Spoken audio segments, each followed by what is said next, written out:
Shalom, Most High, Christ bless. Welcome to another edition of 15 Minutes with the Captains. Today you got Captain Emmanuel, and we talking about chronic procrastination. All right, let's open up with Proverbs chapter 13 and verse 4.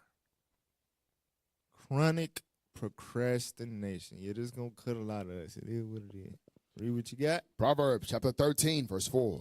The soul of the sluggard desireth. Right, the soul of the sluggard desireth. And all of us have desires, but the Bible is talking about the sluggard. A sluggard is someone that's slow to do or to achieve any goals that they have set or have supposed to set, or even responsibilities and tasks. They desire to achieve this and obtain this, but read. And hath nothing. But they never achieve. They never obtain. They always come short. Come on. But the soul of the diligent shall be made fat. But those that are diligent, they do achieve. They do obtain. Right? So, Proverbs 14:23. With that soul of the sluggard that desires, oftentimes those desires are verbalized. And they will have a full-fledged conversation with many people about their desires. Always talking about, oh, I want to do this, or I want to start a food truck, or I want to start a clothing line, or I want to invest in crypto, or what is, I almost said FedEx. Stop it. What's the Forex? The hell is this? I want to do this, I want to do that, so on and so, but they never end up doing it. Hey, how did that go? We talked for hours about that. How did that go? Man, I ain't even, man. You know what I'm saying? Read what you got. Proverbs chapter Bible 14, about that. verse 23. Read. In all labor there is profit. In all labor there is profit. In all, whatever you do that's working towards something, there's always going to be a profit to it. Come on.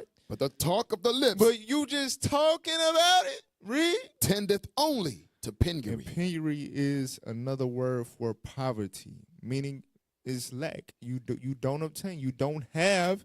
That is what you talking about. That's all that talk gets you. It gets you absolutely nothing. You understand? You have to do the work. Go to Sirach chapter 4, verse 29. It's easy to sit around and talk about the things that you want, the things that you want to do, the things you want to learn, right? But if there's no action behind it, it's literally unprofitable. It's pointless. Read what you got. Ecclesiasticus chapter 4, verse 29. Come on. Be not hasty in thy tongue. Right. You quick to say, oh, yeah, I want to get into that. Oh, yeah, I'm going to give me a trade too. Oh, yeah, I'm going to go back to school. Yeah.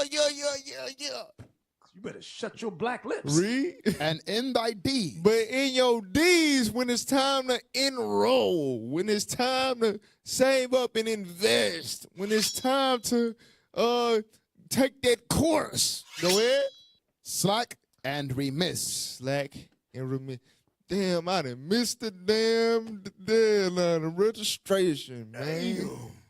Damn, I forgot, man. I missed the damn auction, man. Man. Lord said, don't do that. But the with all of that is in the realm of is chronic procrastination. Put that on the screen real quick. Let's define it.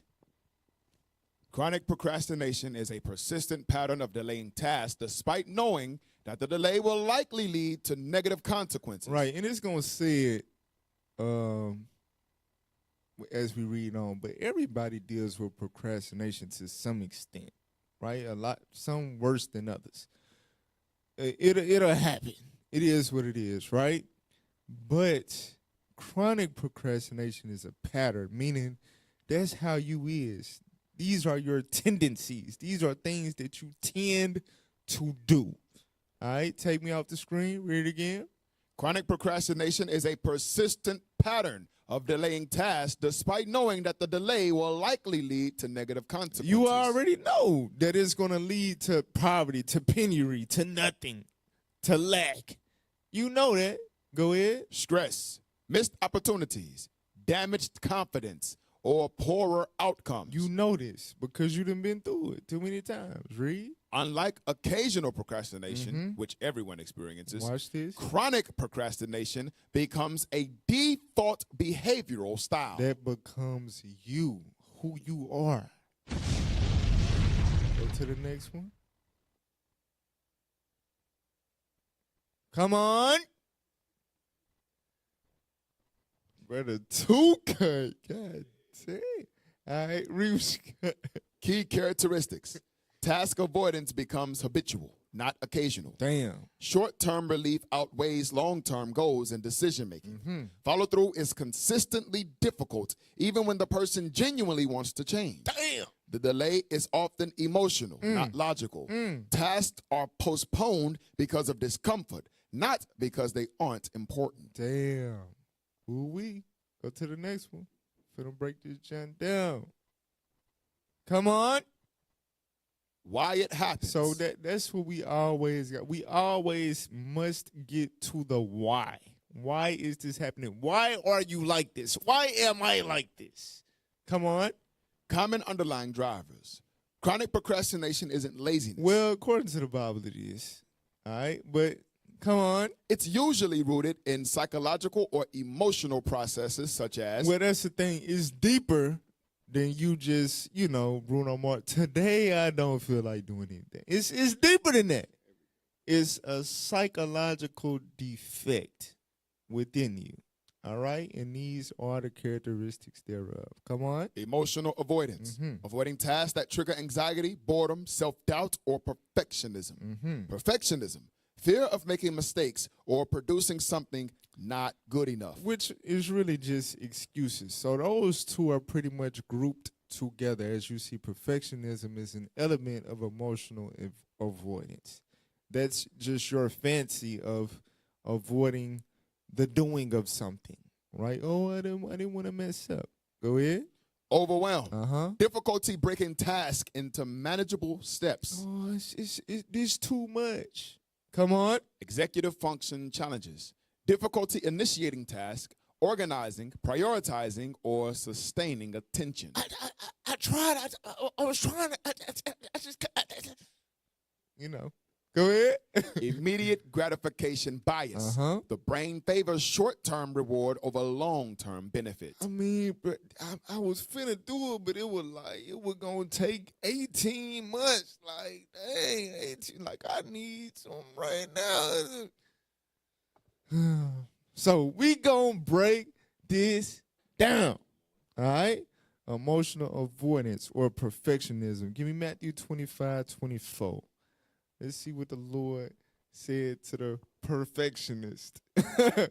Read what you got. The book of Matthew, chapter 25 and verse 24. Come on. Then he which had received the 1 talent came and So said, the Lord gave him a talent for him to do something with it. By the time he returned, it needed to be something done with that talent.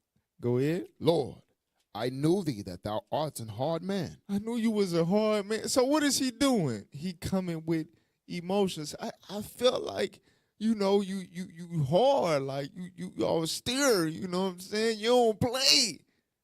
You don't play, Lord. Go ahead. Reaping where thou hast not sown. Come on. And gathering where thou hast not strawed. Read. And I was afraid. And I was what? And I was afraid. That's how you see. It's emotional.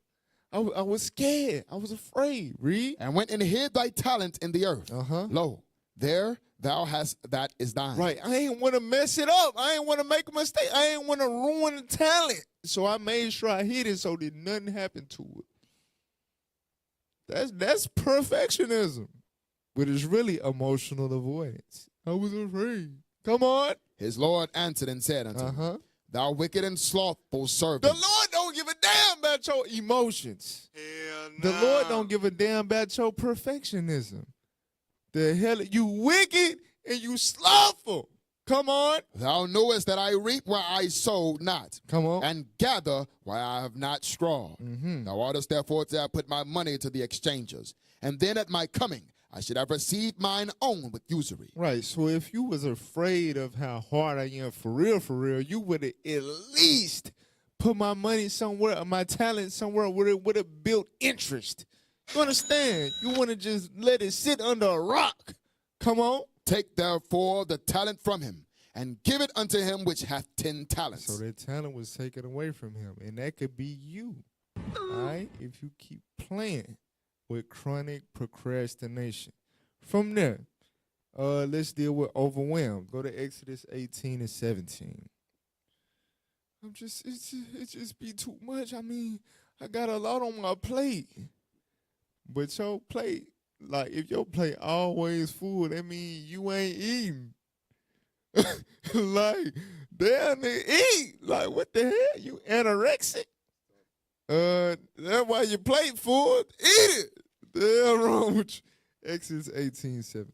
The book of Exodus, chapter 18, verse 17. Or, share, you got too much on your plate. Share. Give some of the stuff on your plate to somebody else. Read what you got. And Moses' father-in-law said unto him, the thing that thou doest is not good. Thou wilt surely wear away. Because Moses was solo judging a whole nation. Everybody had to line up and deal with Moses. So his father-in-law observed that and was like, hey, this is not a good system here. Go ahead. Both thou and this people that is with thee. For this thing Read is, again, verse 18. thou wilt surely wear away. You're going to wear away. Read. Both thou and this people that is with thee. For this thing is too heavy for thee. It's overwhelming. Read. Thou art not able to perform it thyself alone. You will be overwhelmed. So what's the solution? Verse 21. Verse 21. Moreover, thou shalt provide out of all the people able men, such as fear God, men of truth, hating covetousness, and place such over them to be rulers of thousands and rulers of hundreds, rulers of 50s and rulers of 10s. So if you're in a position of leadership, right, you're in a role where you're over, you supervise, that's called delegation, right? Or if you're in a position of being a subordinate and you're taking orders, just seek assistance, seek help. You understand? The point is that you don't have to do nothing alone. Swallow your pride and seek help, seek assistance, whether it's upward or downward, all right? So let's deal with executive function challenges. 2 Corinthians 13, verse 5. I be trying, but all right. 2 Corinthians 13 and 5. The book of 2 Corinthians chapter 13, verse 5. Come on. Examine yourselves, whether ye be in the faith. Prove your own selves. Know ye not your own selves, how that Jesus Christ is in you, except ye be reprobates? So you got to examine and identify your flaw. What is it that you struggle with exactly in terms of whether it's initiative, you understand, keeping track of things, scheduling, whatever. What is it that I just can't. You got to examine that and acknowledge it. And then what? James 1 and 5. The wealth of wisdom that we got dealing with the leaders, the wisdom that come down through the bishops, deacons, and it flows through the captains, the officers, to pour throughout the members of the congregation. There are no excuses. The Bible is the book of life, and it is able to make wise to simple. It's able to convert whatever it is you lack into a strength. The Bible is able to do that, but there's work that you must do. And it starts here. Read. James chapter 1, verse 5. Go ahead. If any of you lack wisdom, let him ask of God that giveth to all men liberally. So whatever you lack, go to God about it. I just can't. Okay. Have you prayed for the Lord to stop you from can't into can? Message. Have you done that? Read. And upbraideth not. Read. And it shall be given him. Right. The Lord ain't got no problem giving you what you lack. Read. But let him ask in faith. But you got to ask in faith. Read. Nothing wavering. Nothing what? Nothing wavering. I mean, nah, because my whole life, I ain't never been able to. Shut up! Man, ain't you a new creature in Christ? Stop talking about you ain't never and when I was in the world. Shut up! The Lord turn you, when the Spirit come on you, you turn into another man. You turn into another woman. You don't believe that? Stop wavering. Come on. For he that wavereth is like a wave of the sea, driven with the wind and tossed. For let not That's that why man. you to talk a good game. Oh yeah, I'm a da-da-da-da-da. And then when it's the accountability check, man, I don't even know why I was. I can't do nothing like that. He ain't lying. You understand? Read on. For let not that man think that he shall receive anything of the Lord. The Lord ain't finna give you nothing. The Lord ain't finna improve you, because you don't want to improve your damn self. Read verse 22. Verse 22. Come on. But be ye doers of the word. Be ye what? But be ye doers of the word. It comes a point in your life where you have to apply these things that you learn. You got to get off your ass and really push yourself in terms of self-development. The word equips you. Now you got to do the work with the tools. You understand? Read on. And not hearers only. Not just always hearing about what you can do in the spirit of the Lord and it all sounds good. Read. Deceiving your own selves. Right. The word is not going to magically do it for you. You have to receive the engrafted word and apply it, and then the word comes to life. You understand? So, from there, let's deal with immediate gratification. Proverbs 21, verse 5. You always focused on the right then and there. If it don't get you what you want right then and there, this is Jake big, might be the biggest one. Jake want to hit the damn lottery. You've been making $16 an hour for 5 years. You get you a certification. You just want to make 35 off the rip. What the hell? You better take that damn $20 an hour and get your foot in the door. What the hell wrong with you? Read what you got. The book of Proverbs, chapter 21 and verse 5. Come on. The thoughts of the diligent tend only to plenteousness. Right. The thoughts of the diligent, they thinking about the bigger picture. They thinking about long term. They thinking about the different effects and the different benefits they going to pick up along the way. They thinking about the journey. Go ahead. But of everyone that is hasty. But you hasty. You want your immediate gratification. You want it right then and there. Go ahead. Only to want. Only to want. Man, I need a car. I need $2,000 to get the car off the lot. But wait, if you save, build your credit, you develop a budget, you know what I'm saying? You learn different residual income. About 5 years, your credit gonna be to where you can get any car off of any damn lot. For real, though. You ain't gotta keep the hoopty hopping. The hell is this? That's how you will see grown ass men, 30 years old, only making $4 more than they was making when they was 18. Because they worked for a couple years, quit their job. Man, I'm going to take the $1 more job. Did that a couple more years instead of trying to work their way up in the company. No, I'm going to take this $1 more. And you really just keep starting over.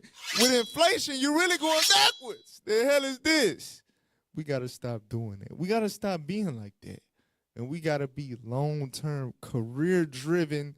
We got to have vision. You understand?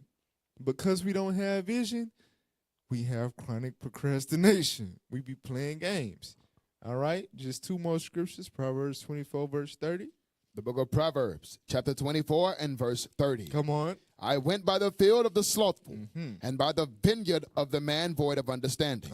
And lo, it was all grown over with thorns and nettles, and covered the face thereof. So you got to think, real estate is a value that is supposed to be impossible to depreciate. Why? Because the amount of land that's here is here. More and more people are being born, but land ain't being born. So the demand of land only gets higher as more people are born. Message. So real estate land is never supposed to depreciate. But this slothful, lazy person that all they do is procrastinate, they land has depreciated in value because they ain't did a damn thing with it. Read. You a And whole the nigga. stone wall thereof was broken down. Come on. Then I saw and considered it well. I looked upon it and received I instruction. learned from that. That's what you brothers and sisters got to learn from, because a lot of our mamas, aunties, uncles, that's what we witnessed growing up. That's what you saw. The dead-end jobs, the BS, and the talking about doing this and this and that, but you in the same damn neighborhood all your damn life. never moved on up. That should have instructed you. And now you got the scriptures. You supposed to multiply that times 10. That's right. Read. Yet a little sleep, a little slumber, a little folding of the hands to sleep. What is that? Procrastination. Read. So shall thy poverty come as one that traveleth, and thy want as an armed man. You ain't gonna have a damn thing. As a matter of fact, you're gonna lose the little that you do got, like the brother with one talent. That was BS. So, last scripture, Nehemiah 4, verse 6. So, as we read, it's a mindset. It's a psychological thing. So you have to reform, you have to transform your mind. And the Bible is able to do that. The things written aforetime, written for our learning. Our forefathers was able to tap in and lock in. And that's what you're going to have to do. Read what you got. Nehemiah chapter 4, verse 6. Come on. So built we the wall, and all the wall was joined together unto the half thereof. So they was able to build. Read. For the people had a mind to work. Because they had a mind to work. They didn't take no loss. The stuff didn't just sit there. They had a mind to work. And guess what? Work got done. Goals was met. Something was achieved. And it's in the history books, the most valuable history book in the planet Earth. You understand? That's the type of reward you can reap if you stop the chronic procrastination. So, Lord's willing, y'all was edified. With that, Shalom, Most High, Christ bless. Across the earth, the prophets move. From city streets to distant lands, the message is the same. Israel must rise. Through every quest, every journey, the truth spreads. No border can contain it. No distance can silence it. Our nation lives in every moment. In joy, we celebrate marriages. In sorrow, we honor our dead. On the Sabbath, we gather as one. Families rejoicing together, bound by the commandments of God. Yet are we tried. From the stones in Kenya to the hatred in Montana, we endure as a soldier of the Lord. And still, the mission expands. On the airwaves, on the screens, in every nation under heaven, Israel's voice is heard. We build our communities. We raise our children in royalty. We restore what was broken. We clean what was defiled. We show the world who we are.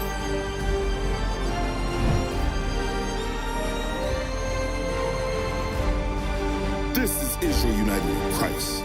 Nation in motion. Nation endures.